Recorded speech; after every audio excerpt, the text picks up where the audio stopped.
ആചാര്യ TV Hindu ആചാരങ്ങളെയും അനുഷ്ഠാനങ്ങളെയും കുറിച്ച് കൂടുതൽ അറിയാൻ ഈ ചാനൽ സബ്സ്ക്രൈബ് ചെയ്യുക. ഇന്നത്തെ ജ്യോതിഷ വിഷയത്തിലേക്ക് ഏവർക്കും സ്വാഗതം. ഇന്ന് ഞാൻ പറയുന്ന ജ്യോതിഷ സംബന്ധമായ വിഷയം ദേവസന്നിധിയിൽ പറ വഴിപാട് നടത്തിയാലുള്ള ഗുണം എന്താണ്. അല്ലേ, പലരും അമ്പലത്തിൽ പോയി പറ നടക്കും. പറ നടക്കുന്നത് നല്ലതാണ്, കുടുംബത്തിൽ നല്ല ഗുണം കിട്ടും, അല്ലെങ്കിൽ ഒരു ഐശ്വര്യം ഉണ്ടാവും എന്നാണ് പലരും കരുതിയേക്കണത്. ഇല്ലേ, അത് നല്ലത് തന്നെയാണ്, കുഴപ്പമില്ല. കുടുംബത്തിന് ഗുണം കിട്ടാൻ വേണ്ടിയാണ് നമ്മൾ ക്ഷേത്രങ്ങളിൽ പോയാൽ പറ വഴിപാട് നടത്തുന്നത്. അപ്പോൾ ഈ പറ എന്തൊക്കെ പറയുന്നുണ്ട്, പല വിധത്തിലുള്ള പറകളുണ്ട്. ഇല്ലേ, നെൽപ്പറ, അരിപ്പറ, നാണയപ്പറ, പഞ്ചസാരപ്പറ, അങ്ങനെ ഒത്തിരി പറകൾ നമുക്ക് നടത്താം ക്ഷേത്രത്തിൽ ചെന്ന് കഴിഞ്ഞായിരുന്നെങ്കിൽ. അപ്പോൾ ഈ ഓരോരോ പറ കൊണ്ട് ഓരോരോ നേട്ടങ്ങളുണ്ട്, അത് പലർക്കും അറിയില്ല.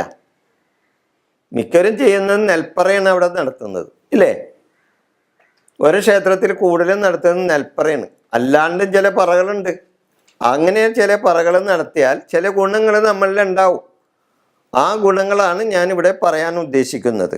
നെൽപ്പറ എന്തിനു വേണ്ടിയാണ് നമ്മൾ ക്ഷേത്രത്തിൽ നടത്തുന്നത്? സമ്പൽ സമൃദ്ധിക്കും ഐശ്വര്യത്തിനും വേണ്ടിയാണ് ക്ഷേത്രത്തിൽ നമ്മൾ നെൽപ്പറ നടത്തുന്നത്. നെൽപ്പറ കൂടാതെ അരിപ്പറയുണ്ട്.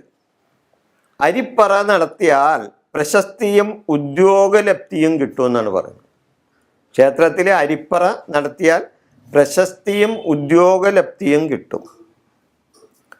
അതുകൂടാതെ നാണയപ്പറ നടത്തിയാൽ കടം തീരും, ധനനേട്ടങ്ങളുണ്ടാകും. അതായത് സാമ്പത്തികമായിട്ട് ബുദ്ധിമുട്ട് അനുഭവിക്കുന്നവര് ക്ഷേത്രത്തിൽ നാണയപ്പറ നടത്തണം. ഏത് ക്ഷേത്രത്തിലാണ് കൂടുതലും? അത് കൃഷ്ണൻ്റെ ക്ഷേത്രത്തിൽ നടത്തണം. കൃഷ്ണമൂർത്തിയുടെ അല്ലെങ്കിൽ കൃഷ്ണ ദേവതനിരിക്കുന്ന ആ ക്ഷേത്രത്തിൽ നാണയപ്പറ ഉണ്ടാവും. നാണയം കൊണ്ട് പറ നടക്കുന്നത്, അതാണ് നാണയപ്പറ. അപ്പോൾ ആ നാണയപ്പറ കൃഷ്ണക്ഷേത്രത്തിൽ നടത്തിയാൽ നിങ്ങളുടെ ധനപരമായ ബുദ്ധിമുട്ടുകളും മാറും, കടങ്ങളുണ്ടെങ്കിൽ അതും തീരാൻ സാധിക്കും.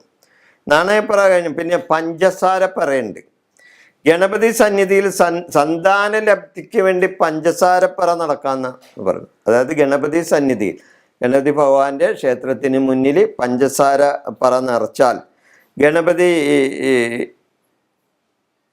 പ്രീതി കൊണ്ട് സന്താന ലബ്ധി ഉണ്ടാകാൻ ഇത് നല്ലതാണ്. ചിലവർ പ്രമേഹ രോഗം മാറാനും പഞ്ചസാരപ്പറ വഴിപാടായിട്ട് നടത്താറുണ്ട്. അതായത് പ്രമേഹ രോഗം മാറുന്നതിന് വേണ്ടി പഞ്ചസാരപ്പറ നടത്താറുണ്ട്. അതുപോലെ പിന്നെ ഉള്ള പറ പൂപ്പറയുണ്ട്. പൂ കൊണ്ട് പറ അളക്കും. ഭഗവത് കടാക്ഷം ഉണ്ടാകാൻ വേണ്ടിയാണ് പൂപ്പറ നടത്തുന്നത്, പൂവിൻ്റെ കൊണ്ട്. അതുകൂടാതെ പിന്നെ മലർപ്പറയുണ്ട്. മലര് കൊണ്ട് പറ. വിവേകത്തിനും ബാലാരിഷ്ടത തീരാനും വേണ്ടിയാണ് മലര് കൊണ്ട് പറ അളക്കുന്നത്. വിവേകത്തിനും ബാലാരിഷ്ടതകൾ, കുട്ടികളുടെ ബാലാരിഷ്ടകൾ തീരാനും മലർപ്പറ നല്ലതാണ്. കൂടാതെ പിന്നെയുണ്ട് മഞ്ഞൾപ്പറയുണ്ട്. മഞ്ഞൾപ്പറ സന്താന ലബ്ധിക്കും മംഗല്യഭാഗ്യത്തിനും മഞ്ഞൾപ്പറ വളരെ ഉത്തമമാണ്. മഞ്ഞൾപ്പറ സന്താന ലബ്ധിക്കും മംഗല്യഭാഗ്യത്തിനും വേണ്ടിയാണ്. പിന്നെ ശർക്കരപ്പറയുണ്ട്. അത് ശത്രുദോഷം മാറുന്നതിന് വേണ്ടി ശർക്കരപ്പറയുണ്ട്, ശത്രുദോഷം മാറാൻ. പിന്നെ താമരപ്പൂ കൊണ്ട് പറ നിറക്കാം. മാനസിക ദുരിതം മാറുന്നതിന് വേണ്ടി താമരപ്പൂ കൊണ്ട് പറ നിറച്ചാൽ അതും ഉത്തമമാണ്. പിന്നെ എള്ള് കൊണ്ട് പറ നിറച്ചാൽ, എള്ളുകൊണ്ട് പറ നിറച്ചാൽ ശനിദോഷം മാറും, രാഹുദോഷവും തീരും.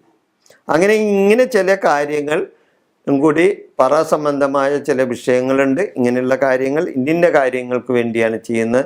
ഇത് ജ്യോതിഷ സംബന്ധമായും നമ്മുടെ പൂർവീയ ആചാര്യന്മാർ നമുക്ക് പറഞ്ഞു തന്നിട്ടുള്ള കാര്യങ്ങളാണ്. ഹിന്ദു ആചാരങ്ങളെ പറ്റിയുള്ള കാര്യങ്ങളാണ് ഞാനിവിടെ പറഞ്ഞിട്ടുള്ളത്. ജ്യോതിഷ സംബന്ധമായ കാര്യങ്ങൾക്ക് വേണ്ടി നിങ്ങൾക്ക് എന്നെ വിളിക്കാം. നന്ദി, നമസ്കാരം.